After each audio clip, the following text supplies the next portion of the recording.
Hi everyone, Ted Wyman here with another edition of Jet Setting, and today joined by Winnipeg Sun hockey writer Scott Billeck to talk about the Winnipeg Jets, who are just wrapping up their preseason, coming off a 5-0 win over the Calgary Flames. One more game in Calgary, a couple of practices in Banff, and then it's going to be regular season time. Scott, what are you seeing from this team through this preseason that's going to give fans, what kind of impression are fans going to have when they see this team on the ice for the regular season? Yeah, I mean, I think if you just look at the last game on Wednesday night against Calgary, and I expect you're going to see a lot of that. I think part of what happened in that game, and the Jets won 5-0, was they really kind of just stuck to what Rick Bowness wants from them, their new system, and that's it. There was a lot of hard forechecking, there was some back checking, there was covering off the D on defensemen who were pinching up the ice. Those are kind of the pillars of what Rick Bowness wants this team to be: more aggressive, harder on pucks, harder on the forecheck. I think you saw a lot of that in that game, and that's kind of it was the most veteran laden lineup that the Jets had put on the ice in that game.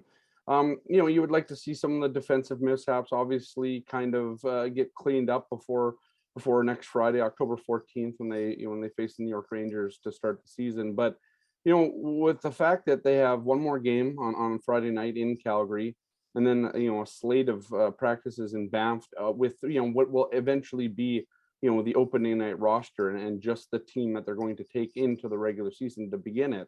I think they're going to have some more time to really kind of fine tune those details. Do we know what it's going to look like when the regular season starts? No, not yet. I mean, I think again a lot of this team with a new head coach or new systems is going to be very much partly a work in progress and just kind of seeing what kind of happens. But there were some good signs in the game on Wednesday against the Flames, and that's the stuff that Rick Bowness and co will want to kind of build upon as they move into kind of this final week before the Jets kind of finally kick off their own regular season. I gotta say, I've been impressed with Rick Bowness so far. I mean, it Hmm. just seems like he has a really good, a really good vision of what he wants to do with this team, and he's making it known that people are going to do it his way, or they're going to be on the highway. And you can't really do that with everybody, but because there are contracts to consider and all those kinds of things. But he certainly has not allowed any veteran players to say rest on their laurels through this training camp. He hasn't allowed any player to come into the practices to the training camp thinking they've got a spot made. He said that'll be your first mistake if you think that. And I think that message is resonating with Winnipeg fans, because I do think that people here had seen maybe some complacency come in under Paul Maurice, and I think Paul Maurice would probably agree with that because he removed Yeah. himself from the job. And this is the kind of thing they want to see, and they also want to see, when Rick Bowness comes out and says, yeah, I love the Scheifele, Kyle Connor, Nikolai Ehlers line. They're going to be great offensively, but they better play defense, or else it's not going to last for very long, because that needs to happen for this team to be successful. So I do like what Bowness has done here. What, in terms of these forward lines that they put together, impresses you, or what would you like to see in terms of a change? Well, I mean, I think one of the things just right off the gate is the top line. Having Nikolai Ehlers up there with Mark Scheifele. I mean, a lot of people have clamored for that over the last few years, to get Nick Ehlers more involved in this offense. Stop putting him on the second line. Let him kind of go with Scheifele and even Kyle Connor and see what that line can do. Part of what made that line really successful, or that's made it successful, at least against the Flames, because they've only played 2 games together now. But part of what that made it successful is it's kind of a carryover too from the power play. So this line, they scored 2 power play goals on Wednesday against the Flames, and now they just look like there's some chemistry brewing there. I think the defense is the one of the things that people are going to be a little worried about on that line, and can that team kind of pick it up in the defensive zone.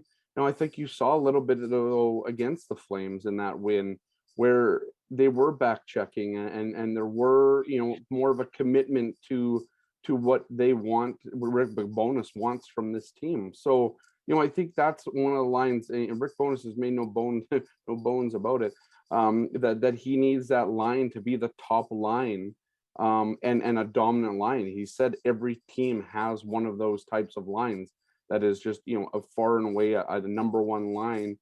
Every good team, he said, has that kind of, top line that is dominant. And, you're looking at the Mark Scheifele, perennial, nearly 30 goal scorer. Nick Ehlers right up there too.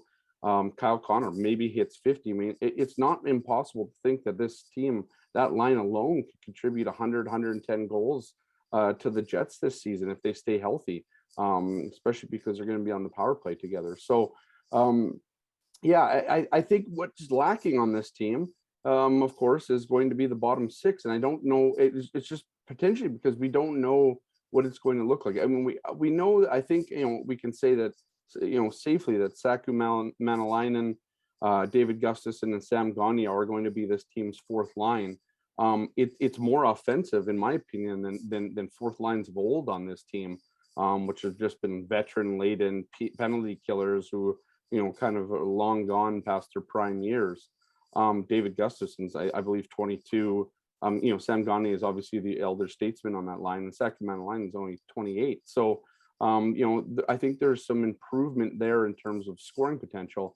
The third line is, are we going to see Jansen Harkins, or are we going to see Morgan Barron on that line? Morgan Barron is going to get another game here before the end of their preseason to kind of maybe cement himself with Adam Lowry and Mason Appleton as the Jets try and return that third line to a key shutdown line that it used to be when the Jets were having successful seasons, 2017-18 and 2018-19. So, that's kind of where I see that at. Again, I think there's always been question marks in the bottom six on this team. I think they're still there, even though we see some improvements at this point. But it'll be interesting to see kind of how they get deployed in the regular season and how much scoring that they can do to kind of prop up the top two lines on this team. Well, very interesting second line as well with Pierre-Luc Dubois and Blake Wheeler and Cole Perfetti. And I mean, that group, has the potential certainly to put the puck in the net some, to be a little more defensively responsible. And I do like what Rick Bowness has said. There's a reason why he wants them with Wheeler and Dubois. They're big players. They're veteran players. They can handle themselves on both ends of the ice. Yeah.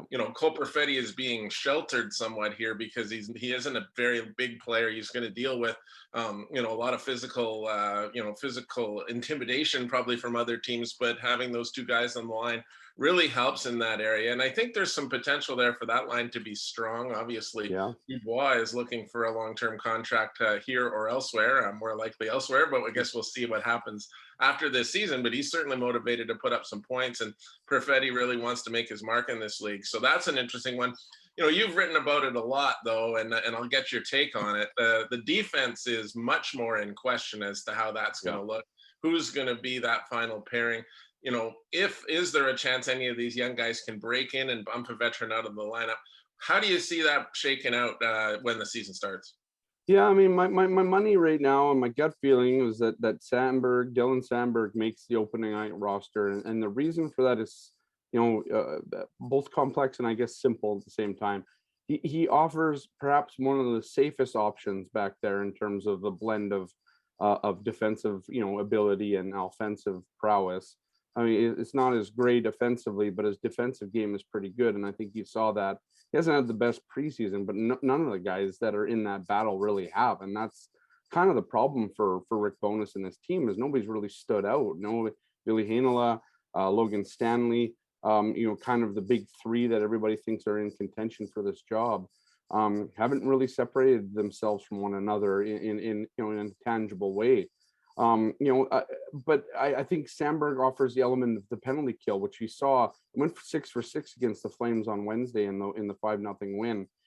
Sandberg played a lot of minutes on that PK, and if you're looking as a head coach for kind of a sixth defenseman, what else can he bring other than playing 5-on-5 minutes? And Sandberg's the guy, that stands above the Stanleys and the Heinolas, because I don't think that Billy Heinola is going to play on the power play when this team is at full health and at full strength. And so, that's probably where it is. Now, would most fans, that's not the popular option here. A lot of fans want to see Billy Heinola play in this roster, be on the roster.